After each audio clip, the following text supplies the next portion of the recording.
Tem crente na área, oh glória, aleluia. É bom, né? A gente ouvir crente é bom demais. Você vai nas igrejas americanas, principalmente as americanas mesmo, não aquelas do pessoal, né, morenão e tal, que aqueles lá são pentecostais, mas a americana técnica, você não ouve um aleluia, um glória a Deus. Você está lá, de repente você sai, sem querer, você dá um aleluia, aí você olha assim, todo mundo olha para você e fala: quem é esse sujeito?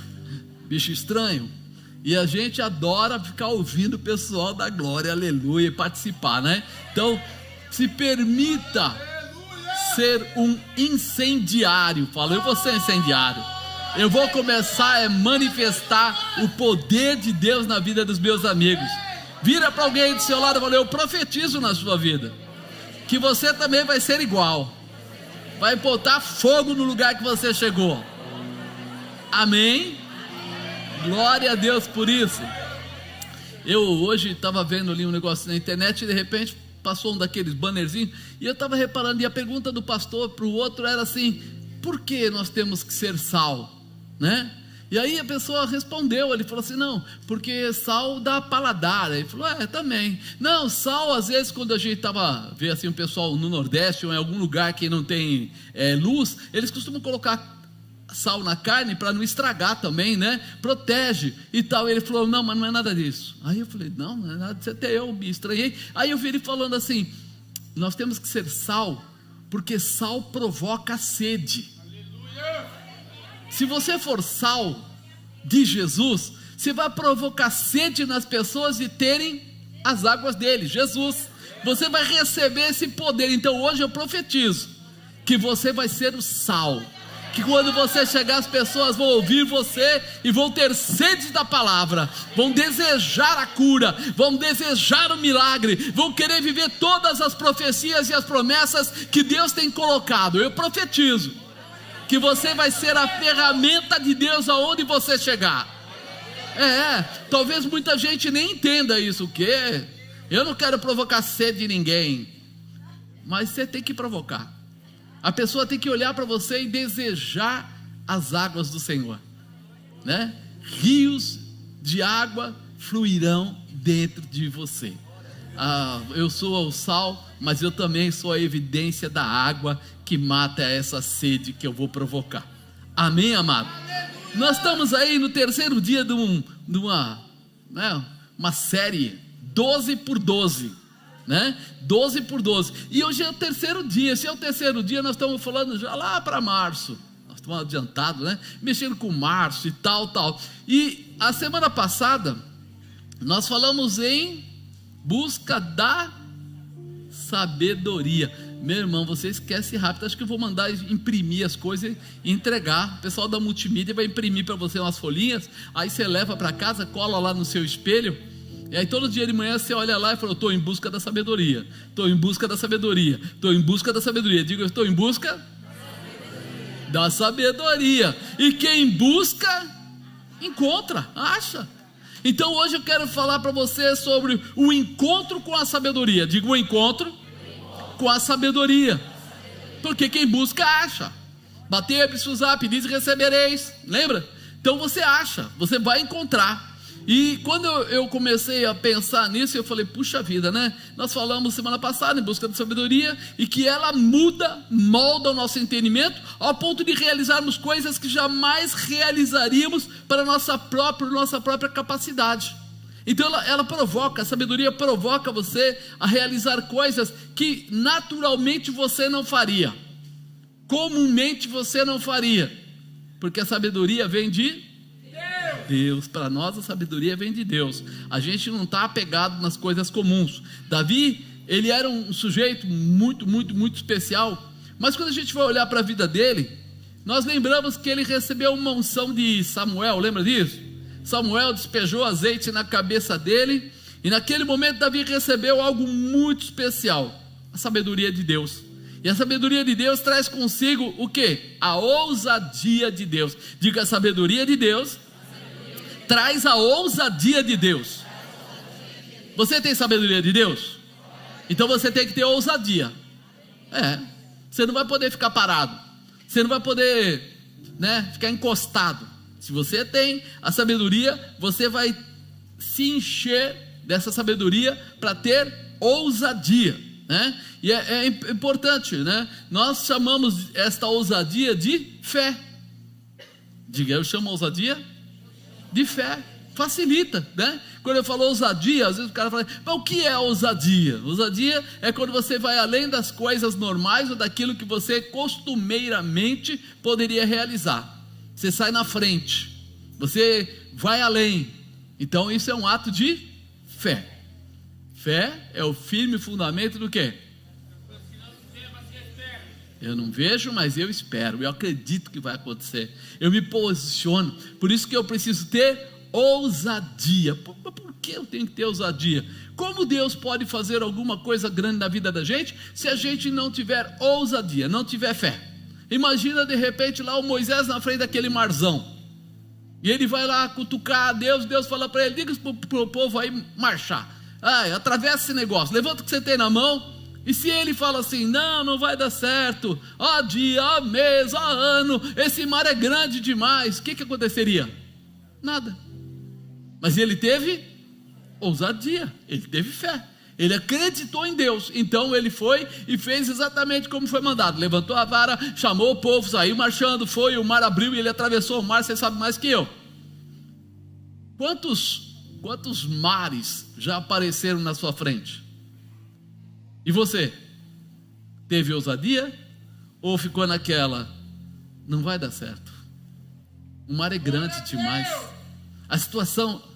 Quantas vezes eu converso com pessoas e eles falam assim, eu falo, você manda currículo, faz isso, faz aquilo, ele fala, não, mas eu não tenho curso tal, não, mas eu não falo inglês fluente, não, mas ele acha um monte de nãos para colocar na frente.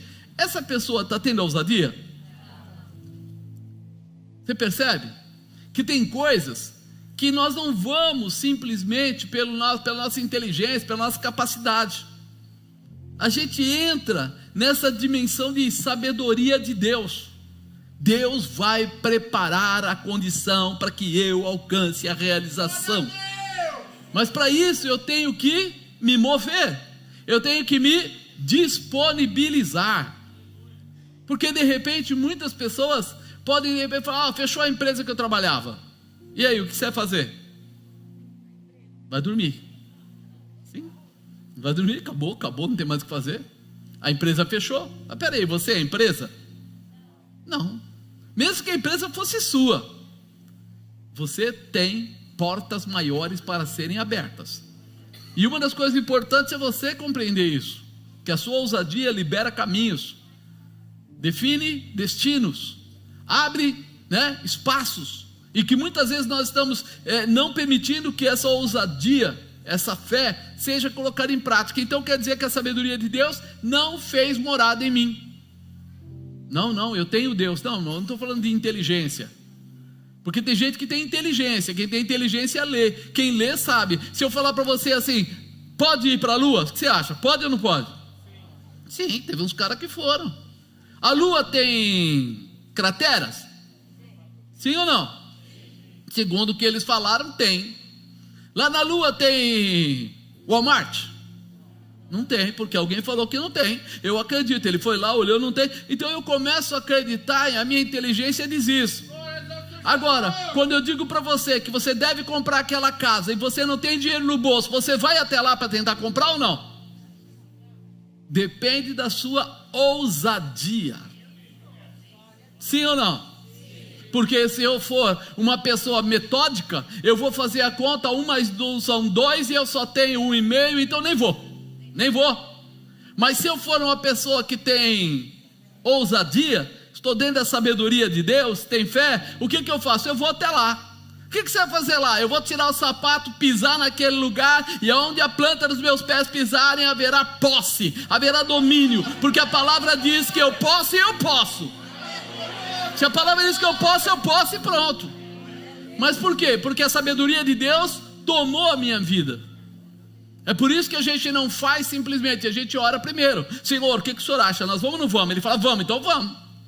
Não foi isso que Moisés falou? Senhor, é o mar e tal. Deus falou para ele, vai. Ele fez o quê? Foi. Agora, você não quer orar, não quer entrar na intimidade, você não quer a sabedoria, porque quando eu encontro a sabedoria começa a mudar as situações. Esse senhor aí, o nosso amigo Davi, lá em 1 Samuel, no capítulo 17, diz que ele fez o quê? Ele foi para visitar os irmãos dele que estavam na guerra, né? E quando chegou lá, levando o lanchinho do capitão, o lanchinho dos irmãos dele, ele viu que tinha um sujeito lá, grande, um sujeito totalmente desproporcional de tamanho, e que estava gritando lá, chamando: me dá um aí para lutar, me dá um aí para lutar. E ele foi lá perguntar: pessoal, que é isso? O que está acontecendo aqui? Quem é este incircunciso? O que ele estava dizendo? Quem é esse homem que não tem Deus, que está afrontando o exército de Deus? Resuminho para você. Aí nessa hora o pessoal falou para ele: cala a boca. O irmão dele falou para ele: cala a boca, vai cuidar das suas poucas ovelhas. Ele virou, catou a malinha dele e foi embora. Glória a Deus. Foi isso? Não. Foi não. Ele não foi embora. Ele perguntou de novo: o que está acontecendo aí? Falou: tem aí os filisteus, tem lá um cara muito grande, um cara muito forte, um cara, né, tem uma lança grossa lá, como o eixo lá de um tecelão, tem isso, tem aquilo. E foi falando, e ele falou: e daí? Vamos dar um prêmio para quem vencer esse homem. Ele falou: bom, cadê o exército? Cadê os soldados? Cadê o rei? Cadê esse povo todo? Ninguém se movia, estavam atrás da pedra, estavam meio escondido. E aí, ele, que era uma pessoa que teve um encontro com a sabedoria.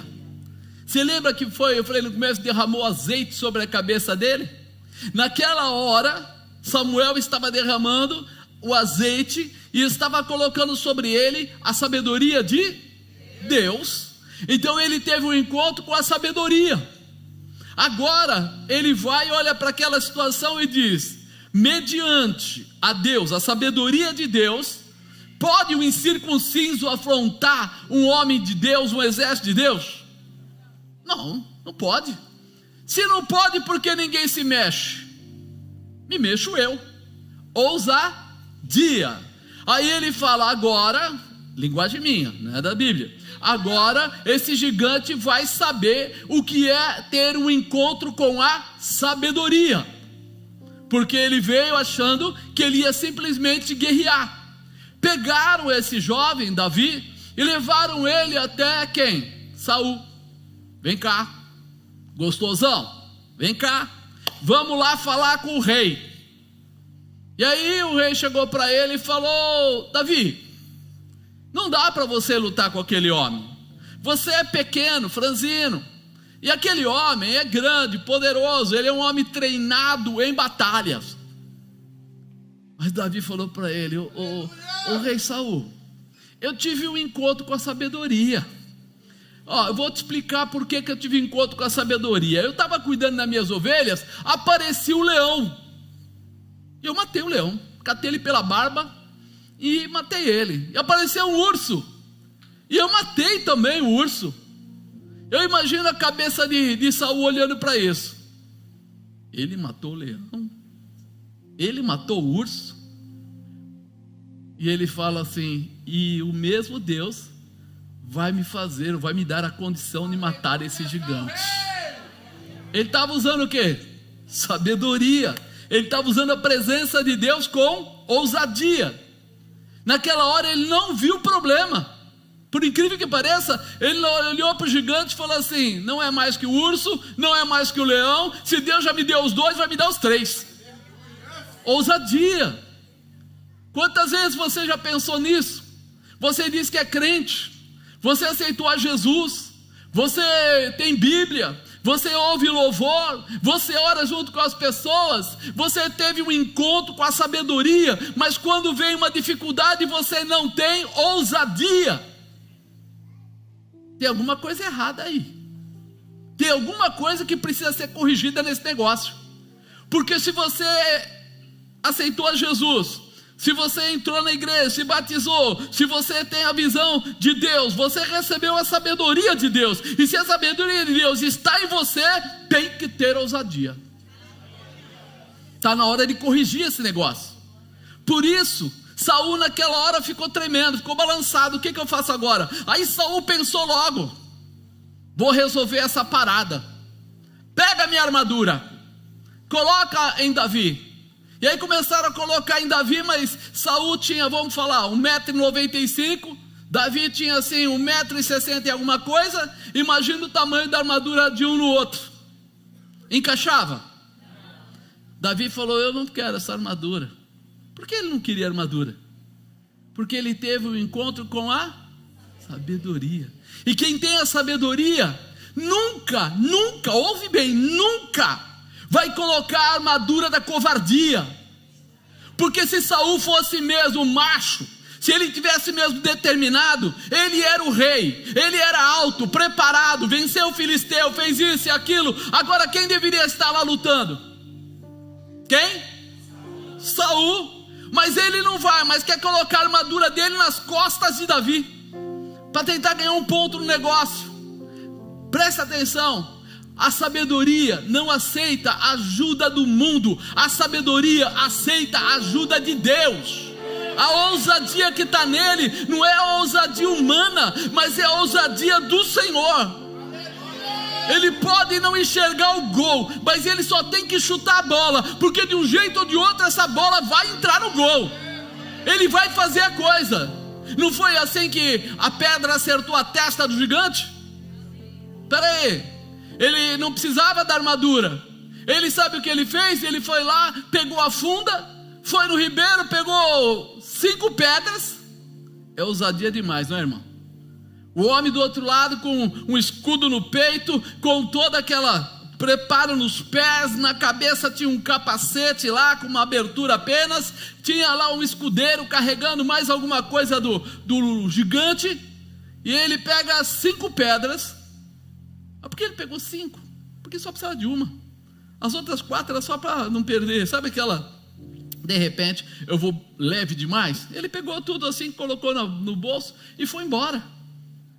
Quando nós olhamos para isso, a gente começa a entender o que é estar junto da sabedoria.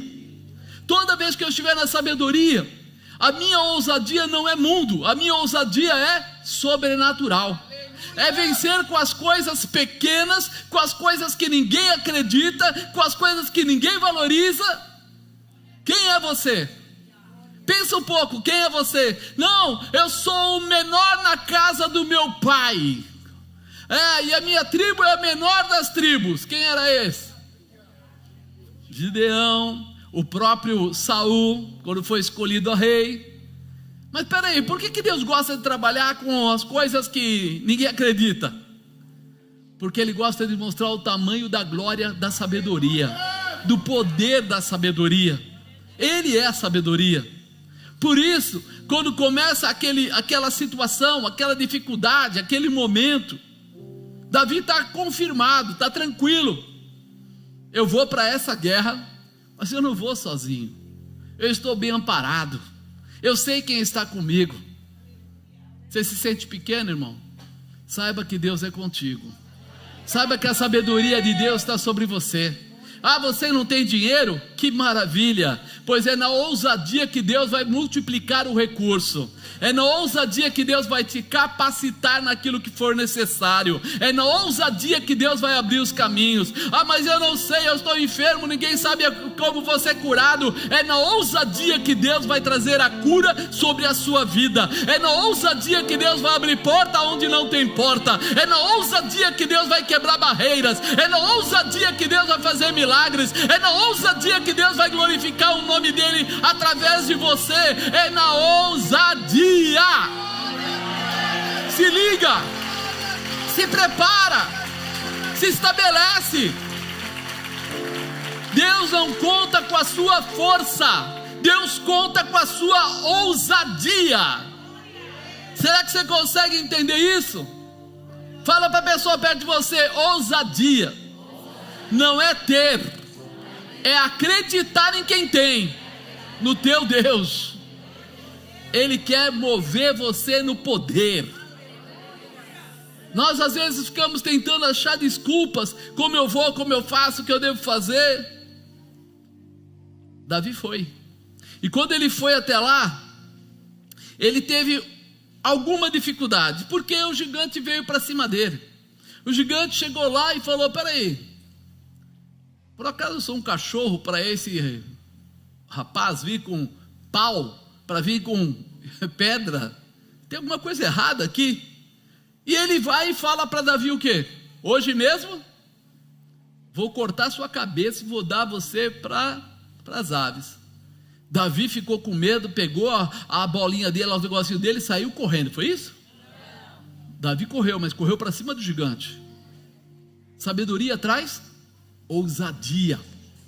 Ele poderia ter falado: peraí, eu vou recuar, vou dar um espaço maior, para dar tempo de eu preparar a minha pedra melhor, para eu girar mais a minha... Não, ele saiu correndo na direção do gigante.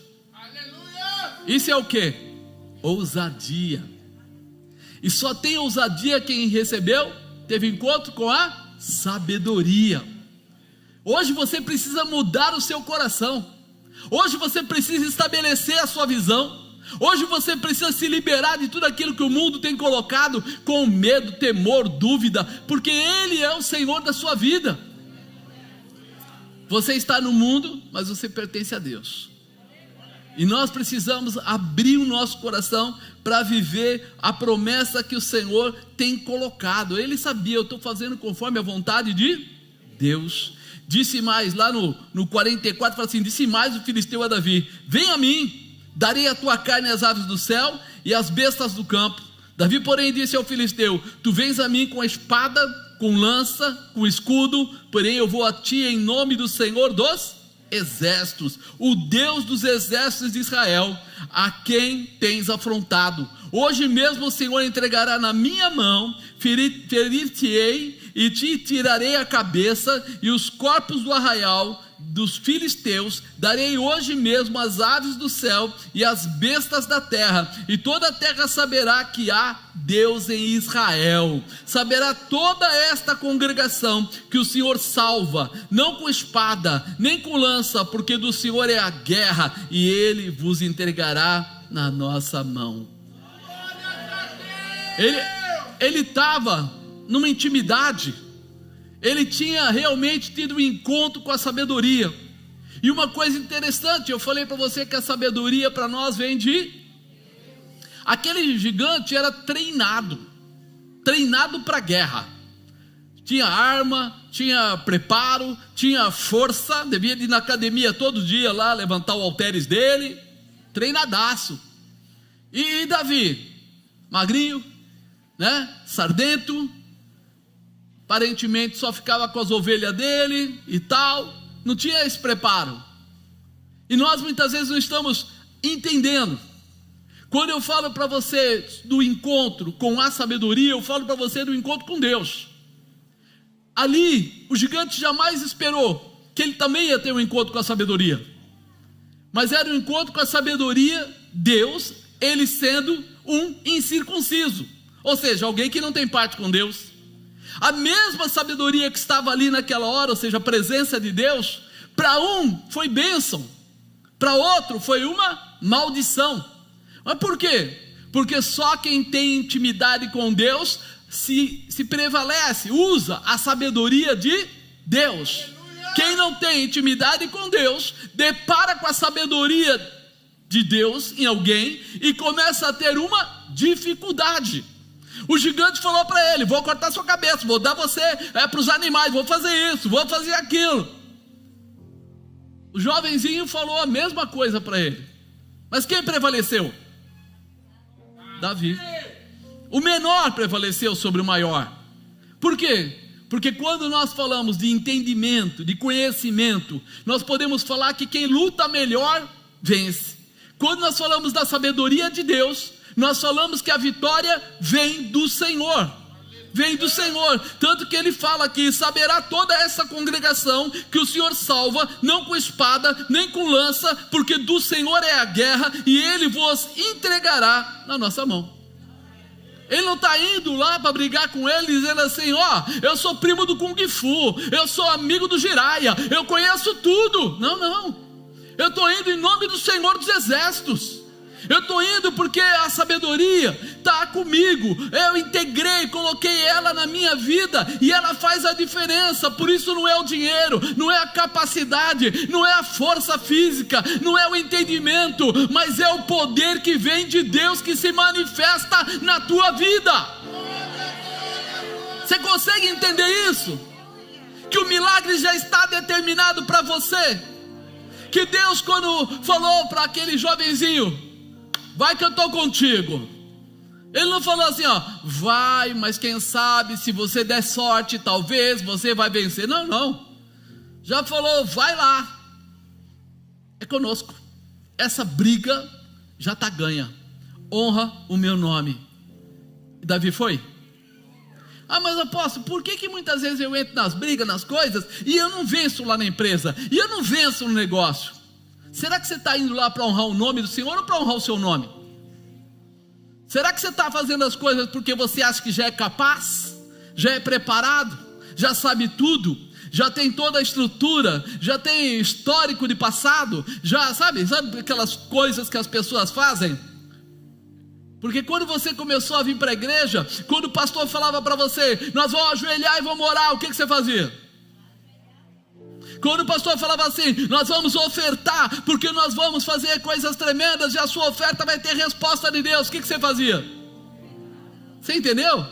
Mas depois você ficou sábio, você ficou inteligente, você começou a ficar inteligente, aí você pega e fala assim, não, eu não vou ofertar porque eu já ofertei a semana passada, e esse dinheiro é para outra coisa, porque Deus sabe de todas as coisas.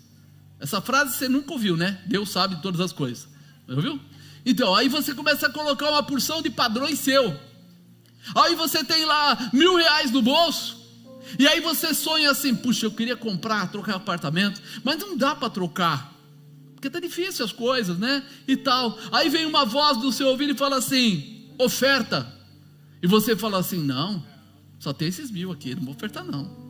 Porque esses 1.000 aqui, se eu juntar mais 40, 50, talvez eu dê entrada em alguma coisa. Mas você tem os 40 ou 50? Não. Aí a sabedoria está falando, tenha ousadia. O que é ter ousadia? Senhor, eu vou colocar o meu mínimo para que o Senhor envie o seu máximo. Eu vou colocar o pouco, ou tudo que eu tenho aqui que é pouco, mas eu sei que o Senhor pode trazer muito mais. Eu vou na ousadia. Só tem ousadia quem tem sabedoria. E sabedoria vem de quem? Se vem de Deus, não adianta eu mexer com o banco, não adianta eu mexer com meus amigos, eu tenho que mexer com Deus. Eu provoco Deus, eu invisto de uma forma diferente no céu. E nós estamos muitas vezes aqui esquecendo do nosso passado. Quem aqui já viveu algum milagre? Glória a Deus. E quem aqui gostaria de viver muitos outros? Aí entra a ousadia. Entendeu? Porque quando você viveu o primeiro milagre naquela época, que talvez você ficou desempregado, talvez uma enfermidade, talvez alguma coisa aconteceu, você falou assim, não, eu vou me lançar, e se lançou. Mas agora eu viro para você e falo assim, se lança, você fala, não, mas é alto, pode me machucar, mas você já se lançou, e não se machucou. É, mas agora minha calça é cara, comprei ela, melhor não, né? Naquela época eu tinha uma calça mais chumbrega e tal, né? Pode estragar. Agora, quando você tem essa sabedoria, você não tem medo, você tem ousadia. Você fala, Senhor, eu vou orar até acontecer, eu vou clamar até acontecer. Quando a gente entende isso, a gente vê, sabe por quê? Que Salomão fez aqueles 1.000 holocaustos. Ele precisava fazer 1.000 holocaustos? Ninguém nunca tinha feito isso na terra lá. Nem o próprio Davi. Mas ele falou assim, o que eu preciso é muito, e como eu preciso muito, eu vou provocar Deus muito. Ousadia. E se de repente Deus não respondesse nada? Conta para mim. Os funcionários dele tinham lá, separavam os 1.000 animais, montavam todos os altares, preparavam tudo, matamos tudo, queimamos tudo e não aconteceu nada. Como é que ficava o povo? O povo ia falar o que para ele? Esse rei aí vai lá, toma uns tingué dele, vem aqui, dá umas ordens dessa, aí Deus nem ouve ele. Deve estar em pecado esse sujeito, não é?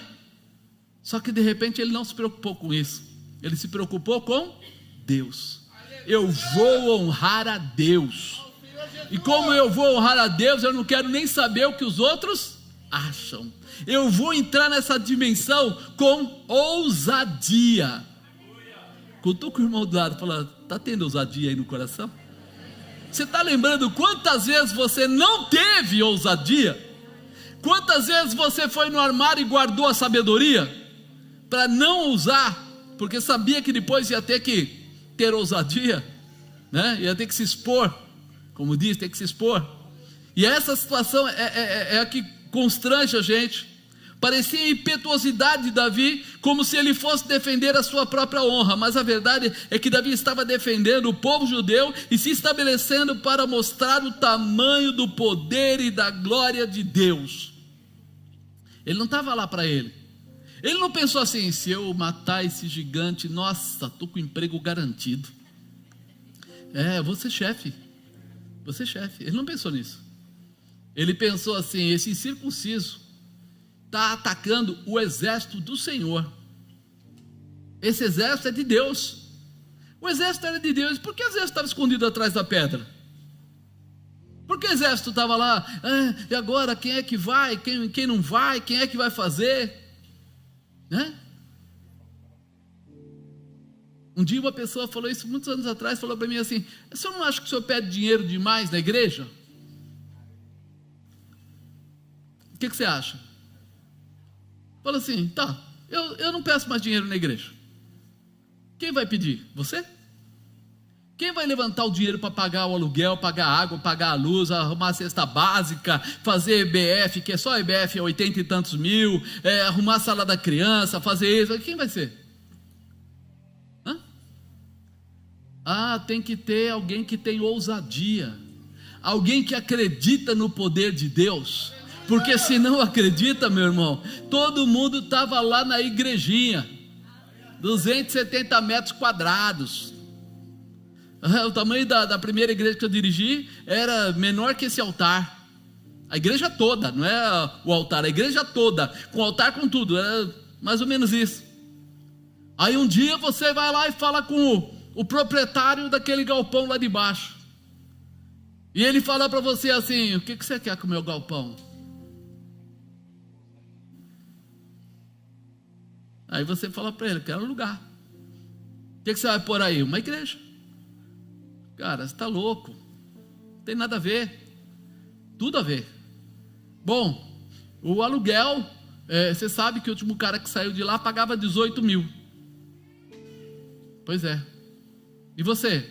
Eu posso pagar 10. Ousadia. Ele falou: mas 10? 10. E o IPTU? Era R$ 1.500 por mês. Eu falei: não vou pagar IPTU. Eu não tenho dinheiro para IPTU. Marcos, tem alguma coisa errada. Quem é o seu fiador? Não tem fiador. Ele foi só fazendo pergunta e olhando para mim, a resposta dele foi tudo negativa. Eu e a bispa, só eu e a bispa na reunião. Não tinha um monte de pastor, não tinha um monte de obreiro, não tinha um monte de membros. Só nós dois, o dono e o filho das trevas do lado do outro cara. Porque o outro era só para dizer: não faça isso, falando para ele.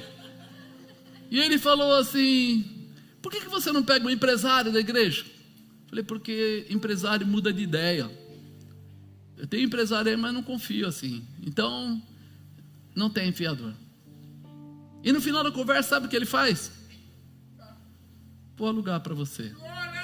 Porque ninguém nunca falou comigo como você falou. Sempre vieram com advogado, com contador, com gerente do banco, em 4 ou 5. Você veio sozinho, com essa cara mais limpa. Pois é. Eu falei: o senhor tem palavra? Ele falou: eu tenho. Eu falei: eu também. Se eu estou falando que é porque vai ser.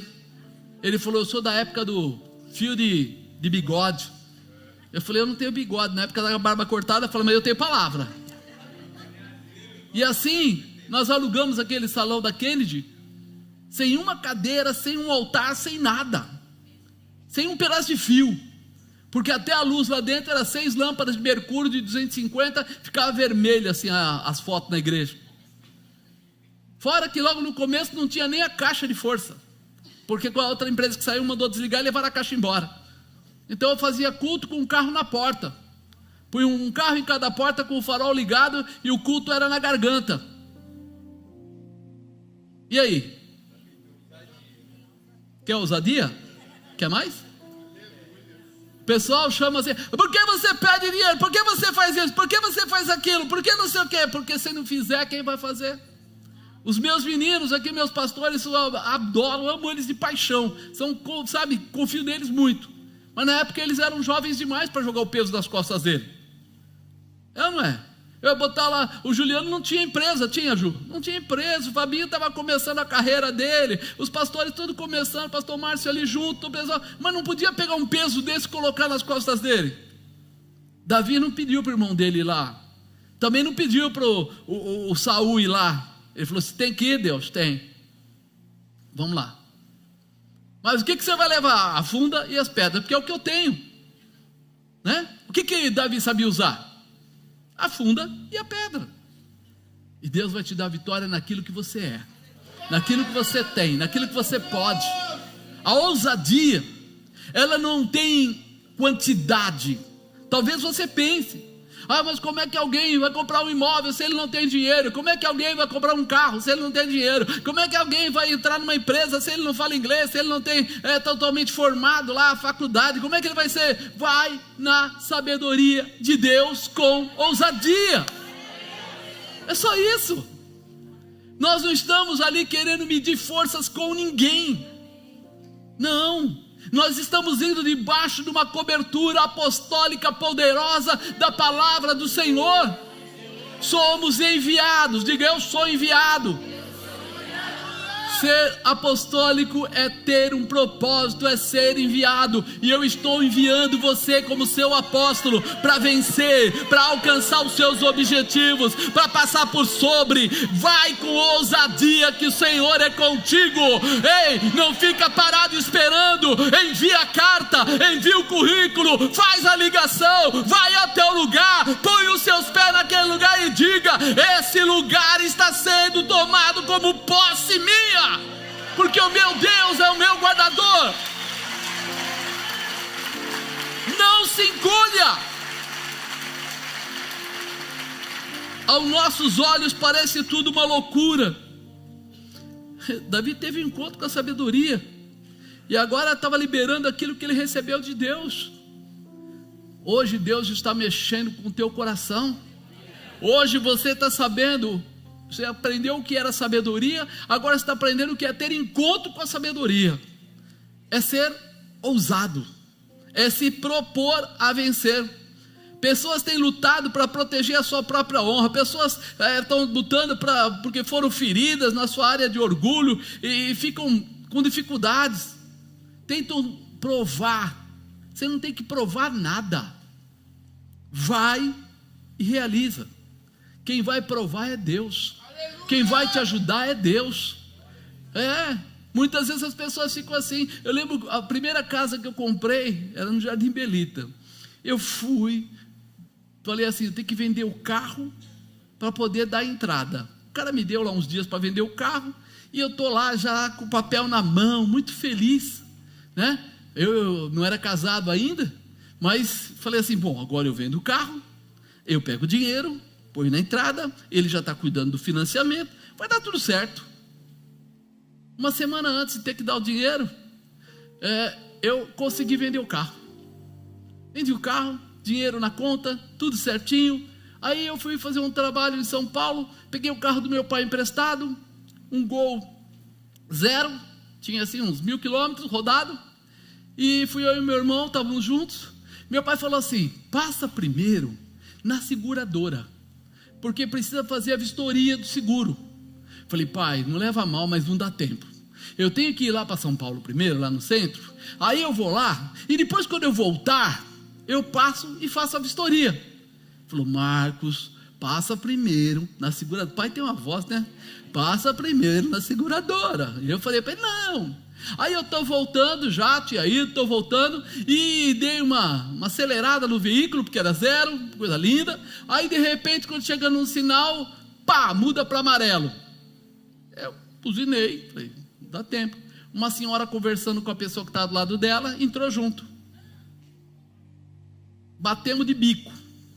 Pum!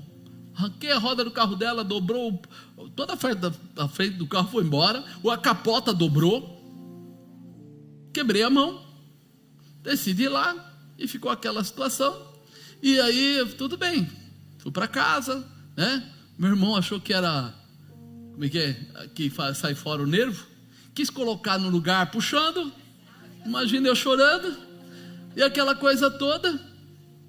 No dia seguinte, meu pai falou assim, você fez? Eu falei, não deu tempo. Daí ele falou, pois é.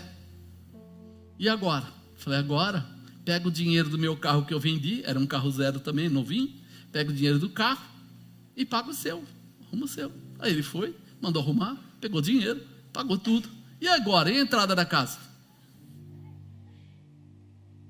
Aí meu pai, eu como engessado, aquela coisa, meu pai falou assim, você tem que ir na imobiliária, lá no cara que te vendeu, na empresa lá, você vai ter que explicar para ele. Eu falei, pai, nem vou. Porque está escrito no contrato, que aquele primeiro sinal que a gente dá, perdeu. E segundo, que eu não tenho dinheiro para dar para ele.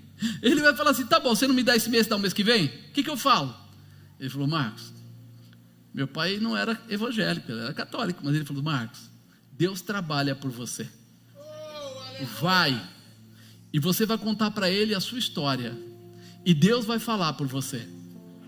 E eu peguei e falei assim, eu não vou não. Ele falou, Marcos, vai. Eu falei, vou. Porque já não fui no seguro mesmo, né? Já acabei o carro dele. Então eu vou.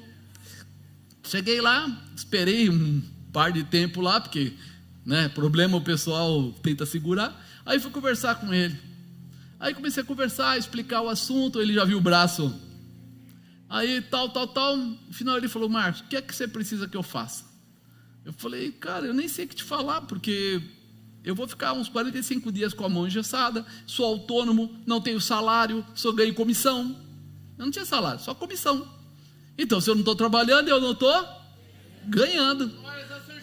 Aí ele parou, olhou para mim e falou assim, cara, você está sendo muito honesto. Você veio até aqui, está contando tudo e tal. Vou fazer o seguinte, estou suspendendo toda a parte de pagamento seu, vai sair o financiamento daqui a uns 60 dias, normal, está correndo lá o papel, e eu vou suspender a entrada temporariamente. Quando você tirar o gesso, você volta aqui e a gente conversa. E por enquanto você é o dono da casa, está correndo tudo. Eu falei, tá bom, pelo menos, né? Não vou perder o dinheiro e dei uma chance. Voltei em casa, meu pai falou, eu não falei para você que Deus trabalha quando você se dispuser. Você se dispôs, agora Deus fez por você. Eu falei, tá bom, pai, mas daqui a 45 dias eu vou lá, e aí eu não vou ter dinheiro, e aí? Aí Deus completa a obra, fica tranquilo, Marcos, tranquilo. E foi isso que aconteceu. Passou os dias, eu fui até lá, cheguei lá, falei para ele, falei, agora eu estou com a mão, né, livre, vou começar a trabalhar, mas eu vou esperar uns 30 dias para começar a ter o retorno da comissão.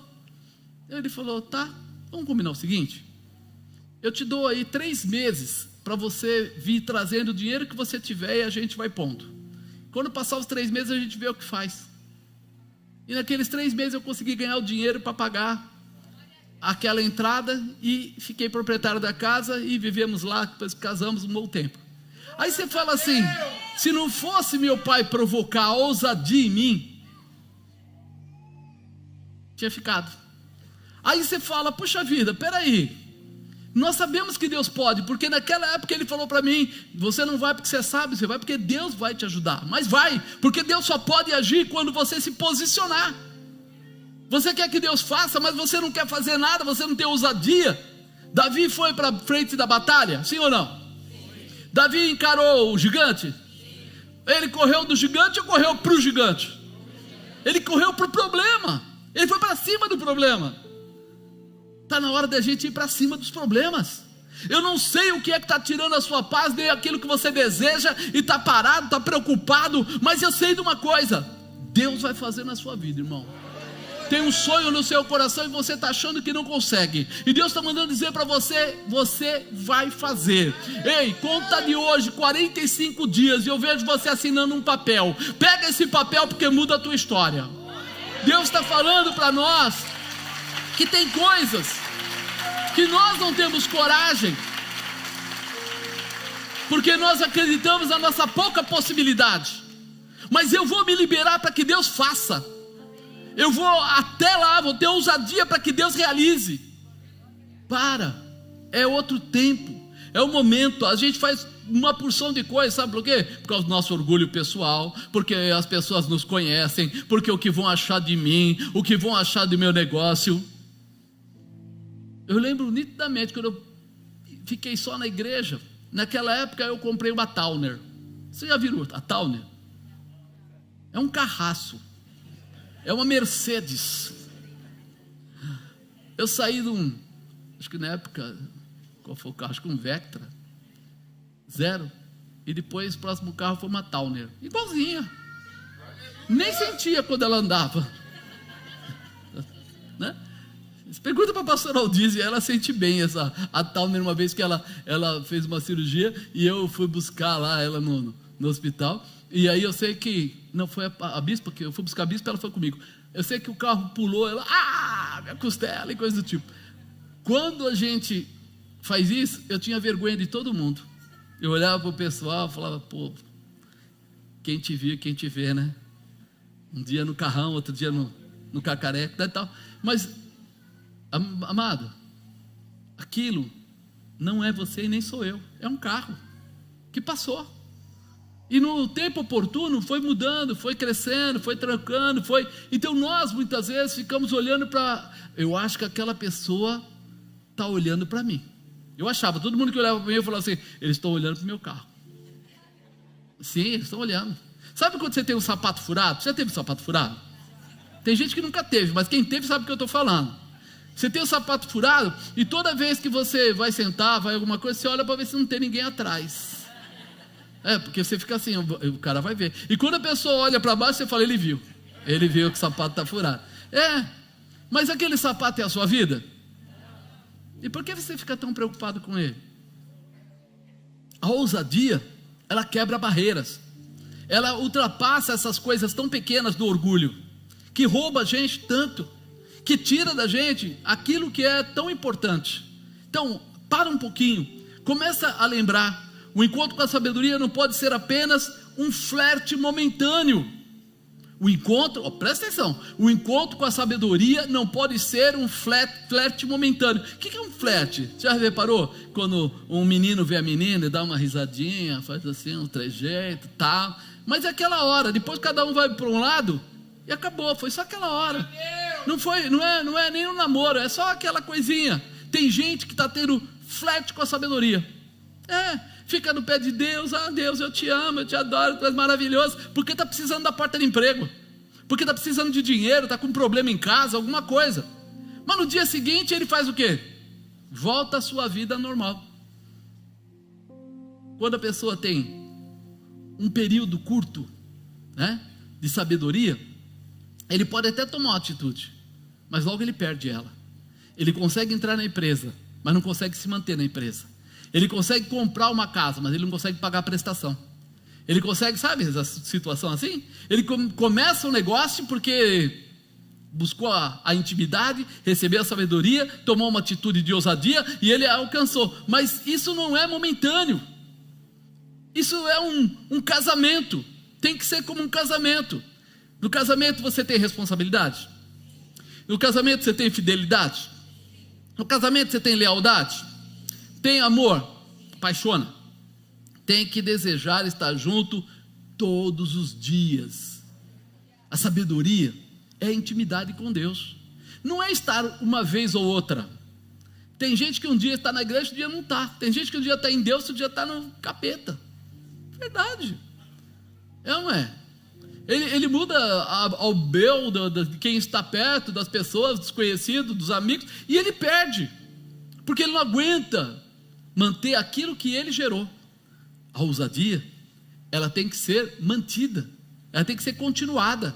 Imagina um dia, você ama uma menina, um menino, e vocês casam, e depois que casam, tem um filho, mas depois que tem um filho, vem um monte de conta, não vem? Aleluia! Já reparou como vem conta? Rapaz, o dia que eu estava lá com o Felipe, ele falou: pai, eu não aguento mais. O que foi, filho? É fralda e leite em pó. Eu falei: é isso, filhão, você também comeu muito e também sujou muito, então não reclama do Léo, porque você também fez isso.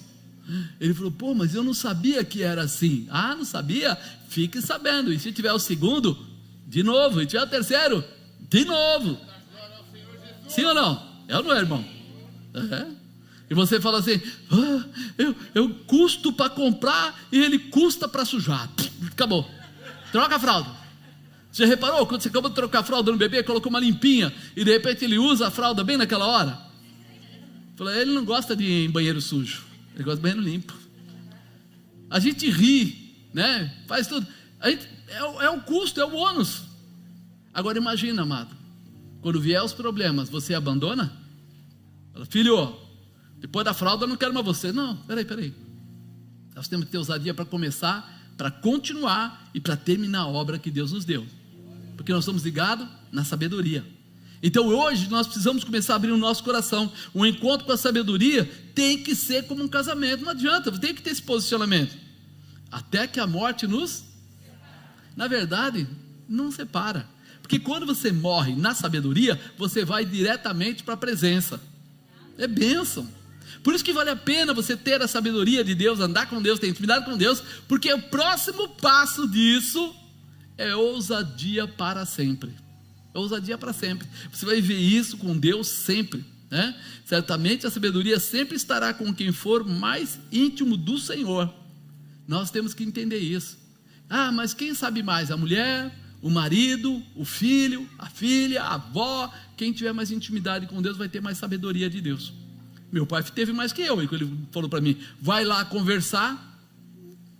Ele teve mais sabedoria, ele tinha mais intimidade. Meu pai era um cara que lia a Bíblia todo dia, e a gente, entre aspas, ria. Eu falava: não, meu pai de novo com essa Bíblia, está lá e tal, não sei o quê. E ele levava a sério. Ele foi retirado de igrejas porque ele queria que o padre lesse a Bíblia. Aquela lá da Nossa Senhora ali da Aparecida, né, que tem ali no Pauliceia, quando ainda a igrejinha era separada. Quem lembra daquela época, faz tempo, era separada e tal. Meu pai chegou lá e foi convencer o padre a ler a Bíblia dentro da igreja para os membros. O cara falou para ele: eu vou convidar o senhor a trocar de igreja. E ele foi embora para Santa Rita, uma outra igreja. Chegou lá, ele era um dizimista, ele sempre foi dizimista na época dele e tal. E aí, de repente, um dia ele chegou chateado em casa, e eu vi ele falando com a senhora, minha mãe, e ele disse para ela assim: o padre no fulano de tal me convidou para procurar outra igreja. Minha mãe falou: o que você fez agora? Eu falei: eu queria que lesse a Bíblia. O povo precisa aprender a ler a Bíblia. Mas não era para ler a Bíblia, era para ler só aquele papelzinho. Lembra o papelzinho que a gente... Era para ler papelzinho. Então ele era um cara muito voltado para isso, muito mais que eu. E aí você fala o quê? Ele olhou para mim e percebeu: se tem sabedoria, tem que ter ousadia. E hoje eu estou passando para você a mesma lição. Se há sabedoria na sua vida, tem que ter ousadia. Amado, nós muitas vezes não entendemos que a nossa ousadia pode mudar o nosso futuro, porque tem pessoas olhando para você à sua volta. Às vezes nós pensamos que é porque nós somos ímpetos, rápidos, nós somos intrépidos, nós sabemos tudo, por isso o pessoal gosta da gente. Mas com certeza é o que nós fazemos que marca as pessoas que estão à nossa volta. Eu vou resumir, porque senão vai ficar tarde demais, mas em 1 Samuel 25:20 fala lá de um homem mau, desrespeitoso, de coração duro, que não andava com Deus.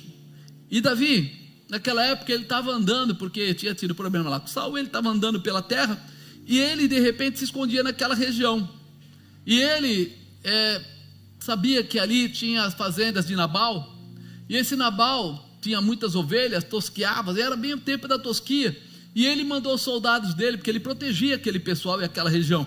Ele mandou o soldado dele lá para pedir comida. Falou: ó, pede lá, fala que eu estou pedindo alimentação para dar para os soldados e tal. Quando os soldados dele chegaram lá, esse Nabal, que era um doidaço, ele ofendeu os soldados e falou para eles: quem é esse tal de Davi, o filho de Jessé? E mandou bala. E aí o que acontece? Os soldados voltaram entristecidos, né? Olha aí a falta de sabedoria do Nabal. Vai mexer com o exército. E quando chegou lá, Davi falou: peraí, tenham cuidado para que nenhum ladrão, ninguém entre lá, ninguém ataque eles, inimigo, filisteu e etc. E agora ele vai pagar dessa maneira? Povão, seguinte, mano, linguagem de hoje, tá? Mano, seguinte, pega a espada aí que nós vamos lá dar um trato no cara. Aí todo mundo pegaram lá suas espadas, saiu todo mundo e foi para lá. Chegando no caminho, já indo com o pensamento: nós vamos matar todo mundo e vamos tomar esse negócio. Já que é assim, no caminho, um funcionário de Nabal foi lá e correu e avisou a Abigail, a mulher dele. Falou: Abigail, é o seguinte, deu ruim, linguagem de hoje, deu ruim, né? E aí o Davization está vindo aí maluco, está vindo com fogo nos olhos, como diz, né? Bravo que só ele vai matar todo mundo. Aí ela pegou e falou: o que aconteceu? Ele falou assim: ó, ele mandou os soldados para pedir ajuda, e o Davi sempre ajudou a gente aqui, ó, protegeu, fez tudo. Ela falou: não, pensou 2 vezes, pega lá, mandou pegar comida, pegou uva passa, pegou vinho, pegou tudo que ela tinha lá, botou nos burrinhos dela lá, e foi na direção que ela sabia que encontraria Davi. E no caminho ela encontrou Davi, e ela desceu rápido lá do cavalinho que ela estava, foi até Davi, ajoelhou nos pés dele, pediu desculpa pelo Nabal, falou que não seria bom, né, que acontecesse isso, porque as pessoas não tinham culpa, e também que o sangue estaria nas mãos de Davi. Quer dizer, ela soube conversar com ele, ela teve sabedoria, ela era uma mulher que era voltada para Deus, e ela foi, explicou tudo e falou: eu trouxe todo esse alimento para te entregar, se precisar depois, tipo, a gente completa, né? Aí ele pegou e falou: boa essa tua palavra, porque hoje eu ia fazer um estrago, né? Ia matar a criança, matar adulto, matar tudo, e isso não seria bom. Então eu recebo a sua palavra, a sua orientação, e volto daqui, mas, tipo, fica de olho no seu marido, né? E ele foi embora, e ele não matou Nabal, ele foi embora, e ela agradeceu, foi embora para casa. Ali a gente já viu a ousadia daquela mulher, a ousadia que ela teve de montar o cavalinho dela, colocar lá os burrinhos com a comida, ir ao encontro dele, porque podia ser que de repente Davi tivesse já muito, né, nervoso, e até não matasse ela, mas passasse e matasse todo mundo. Mas ela conseguiu, com a ousadia dela, entrar na vida dele, acalmar ele e fazer ele retornar. Depois ele não matou Nabal. No dia seguinte ela não foi contra o marido dela, ela não chegou lá e já foi brigar com ele. Ele estava numa festa, né, tomando todas, como diz, ela deixou.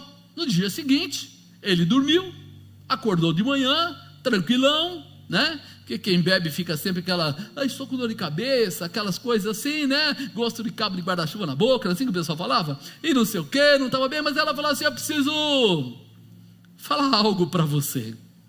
E ele falou: pode falar. Falou: você sabe o que você fez? E contou para ele. Aí que diz que ele ficou paralisado, aí que ele entendeu que ele não agiu com a mente em Deus, com sabedoria. Ele não prestou atenção, e aí ele ficou calado. 10 dias depois, a Bíblia diz que Deus deu um fim nele, ele morreu. 10 dias depois, quantos dias? 10 dias depois, Nabal morre. Quando Davi recebe a informação que Nabal morreu, sabe o que ele fez imediatamente? Chamou Abigail e casou com ela. Por que ele casou com Abigail? Porque ele encontrou o quê? Você percebe o que é a sabedoria? A sabedoria é algo que todo mundo quer ter, e quando alguém encontra alguém que tem sabedoria, ele quer levar junto com ele. Nós precisamos começar a evidenciar essas coisas. Por quê? Porque talvez você está aí se encolhendo, se segurando, está realmente guardando a sua sabedoria, não está evoluindo na sua intimidade com Deus, e por isso você não tem ousadia. Mas quando você tiver essa ousadia da sabedoria de Deus, as pessoas vão querer ter você perto deles.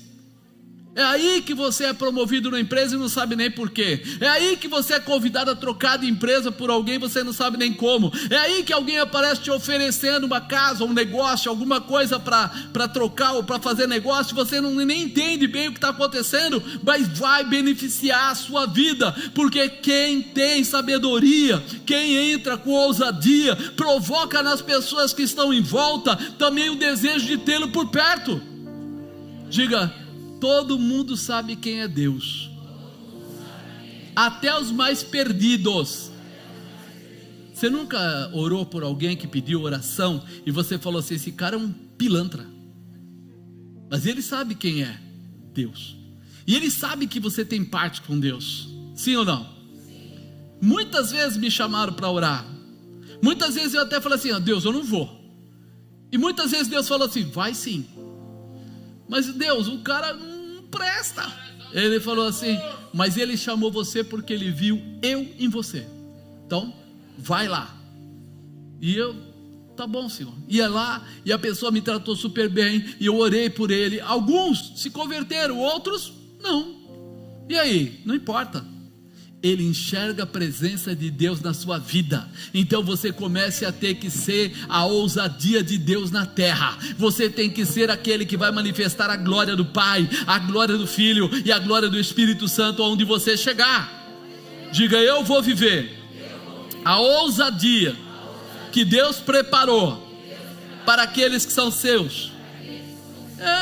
Tem pessoas que acham que não poderão ser usados pela sabedoria de Deus, porque eu só sou esposa. O outro fala: não, porque eu sou marido, quem mexe com isso é minha mulher. O outro: eu só sou o filho. O outro: não, eu sou um amigo. O outro: eu sou um funcionário ali na empresa, nada mais que isso. Não, eu só sou um membro na célula. Não, eu sou só um funcionário do departamento aqui da igreja. Irmão, deixa Deus tomar a sua vida. Deixa Deus usar você. Lembra que eu falei no começo do sal? Seja o sal, provoque sede nas pessoas. Quem olhar para você não vai ver você, vai ver a glória de Deus se manifestando em você. As coisas que Deus faz é para mudar a tua visão. Aquele senhor que alugou para a gente aquele galpão, um dia a bispo olhou para ele e falou: você pode precisar falar com o senhor, seu Mário. E ele falou assim: pode falar. Falei: sabe, o seu prédio é cinza. E o prédio do vizinho, que é seu também, os prédios, 4 prédios seguidos, é tudo cinza, tal. Ele falou: eu padronizei, todos os meus prédios são cinza. Mas o senhor sabe que esse prédio não é mais do senhor, não é? Que nós alugamos. Ele falou: não, vocês alugaram, mas o padrão é meu. Aí ela falou assim: não, aqui é uma igreja. Aí ele falou: pede logo o que você quer. Eu quero pintar de amarelo. Ele olhou e falou: não, de amarelo não. Ela falou: não, de amarelo. Não, de amarelo não, de amarelo sim. Ele saiu e falou assim: deixa eu ir embora e depois você pinta. Começou a pintar. Apareceu lá os jagunços dele, um cara que cuidava, o pessoal que cuidava das coisas lá. Ei, pode parar, não sei o que, tal. Aqui, esses prédios aqui não podem ser pintados de outra cor. Assim, não, ele parou. O que foi? Falei: quem tinha que dar ordem já deu. Você conhece o fulano? Conhece. É seu chefe? É. Então liga para ele, porque ele deixou e nós vamos pintar e acabou. Aí ele foi, aí ele voltou. O homem é louco. Falou: deixa eles fazerem o que eles quiserem. Se a bicha não fosse ousada, ia ficar cinza o resto da vida lá, cinza. Era um cinza claro, feio. Aí você fala assim: ousadia não é provocação, ousadia não é ofensa. Ousadia é você exercer quem você é na presença de Deus. Faça aquilo da forma correta, mas faça. Você não tem desejo de ter coisas diferentes? De viajar para alguns outros lugares? De aprender coisas maiores? De ser usado por Deus? Tem ou não tem? Ou só eu que tenho essas loucuras? Só a bispa que tem loucura? A gente é xarope. A gente é xarope. Eu falo pessimamente mal inglês, mas eu vou em todo lugar. E eu entro, aí o Felipe fala assim, porque o Felipe fala bem fluente, né? Aí ele fala assim: pai, como é que você conversou com o cara? Eu falei: eu tenho 2 dedos. E eu vou pedindo. Como é que você pediu a comida lá? Eu falei: this, né? There, lá, tá. eu uso as meias palavras e vou pegando e tal. Ele olha e fala assim: o senhor é muito cara de pau. Eu falei: yes. Falei: não tem, amado, a ousadia faz parte da sua vida. Você não tem que se encolher, você tem que tomar posse. Ele: pai, o carro está quase sem gasolina. Eu falei: tá bom, fui lá para um lugar, chegar no lugar, vou passar o cartão e a máquina não aceita. É aqueles sistemas que você põe sozinho a gasolina, e ele não entra. Aí eu falei: chegou. Fui lá dentro da casinha lá, comecei a falar e o cara era um indiano e um brasileiro querendo falar inglês. Nada. Aí ele fez, eu fui, pá, dólares, number one, a bomba número 1. Ele: yes. Fui lá, liberou. Que rapaz, olha, nada. Por quê? Ninguém te para, irmão. Quem vai parar você? Quem vai parar você, amado? Ninguém vai me parar. Eu tenho a sabedoria, e por causa disso eu sou ousado, e eu realizo. Eu não quero nem saber, meu. Não importa. Eu passei em vários países, e chegava na hora, quando não ia de um jeito, ia de outro. Hoje tem aí do tradutor no celular, que às vezes a gente consegue, daí tem lugar que não quer pegar lá, né? É difícil, mas onde dá, a gente pega o celular, e vai aqui, vai lá, e no final da história, nos comunicamos. É isso que é importante. Faça a sua parte, vá, realize, faça acontecer, não para pela metade. As portas estão abertas porque Deus abriu a porta para você. Ele abre porta onde? Passa logo, não fica aí grudadinho no batente não, atravessa, sai do outro lado. A sabedoria de Deus, quando se manifesta, sempre trará transformação para melhor na vida das pessoas. Diga: a sabedoria de Deus, quando se manifesta, sempre trará transformação para melhor na minha vida. Deixa Deus te usar. Fala para o meu lado, chacoalha ele, fala: deixa Deus te usar, dá licença, cara, por favor. Dá espaço para que a sabedoria de Deus possa usar você para abençoar milhares de pessoas. Apóstolo, eu não vou abençoar milhares de pessoas. Tá bom, centenas de pessoas. Apóstolo, sou sincero, também não vou atrás de centenas de pessoas. Tá bom, dezenas de pessoas. Apóstolo, sinceramente, não vou atrás de dezenas de pessoas. Uma pessoa, pelo amor de Deus. Pelo menos um. Você vai chegar lá e com a tua sabedoria, com a tua ousadia, você vai começar a fazer coisas que as pessoas vão querer entender o que você está fazendo. Vai aprender o que você não sabia, vai ensinar o que você sabe, vai compartilhar da graça, do poder e da autoridade, porque as pessoas sabem. Fala a verdade, quando você encontra uma pessoa que é de Cristo, tem um brilho diferente ou não? Todo mundo sabe, olha para você, é crente. Você fala: yes. Por quê? Nós somos, cara. Nós fomos chamados para isso. Diga: eu fui chamado para manifestar a sabedoria de Deus com ousadia, para honrar o nome do meu Deus.